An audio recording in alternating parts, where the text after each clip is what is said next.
एक बार एक आदमी को अपने गार्डन में टहलते हुए किसी टहनी से लटकता हुआ एक तितली का कोकून दिखाई पड़ा। अब हर रोज वो आदमी उसे देखने लगा और एक दिन उसने नोटिस किया कि उस कोकून में एक छोटा सा छेद बन गया है।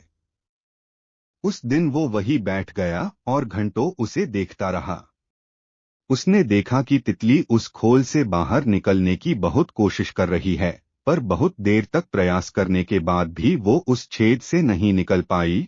और फिर वो बिल्कुल शांत हो गई, मानो उसने हार मान ली हो। इसलिए उस आदमी ने निश्चय किया कि वो उस तितली की मदद करेगा।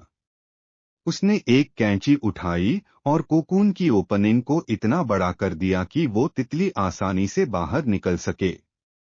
और यही हुआ। तितली बिना किसी और संघर्ष के आसानी से बाहर निकल आई, पर उसका शरीर सूजा हुआ था और पंख सूखे हुए थे। वो आदमी तितली को ये सोच कर देखता रहा कि वो किसी भी वक्त अपने पंख फैलाकर उड़ने लगेगी, पर ऐसा कुछ भी नहीं हुआ।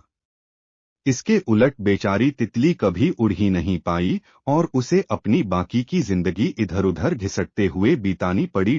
वो आदमी अपनी दया और जल्दबाजी में ये नहीं समझ पाया कि दरअसल कोकून से निकलने की प्रक्रिया को प्रकृति ने इतना कठिन इसलिए बनाया है ताकि ऐसा करने से तितली के शरीर में मौजूद तरल उसके पंखों में पहुंच सके और वो छेद से बाहर निकलते ही उड़ सके। वास्तव में कभी कभी हमारे जीवन में संघर्ष ही वो चीज होती जिसकी हमें सचमुच आवश्यकता होती है।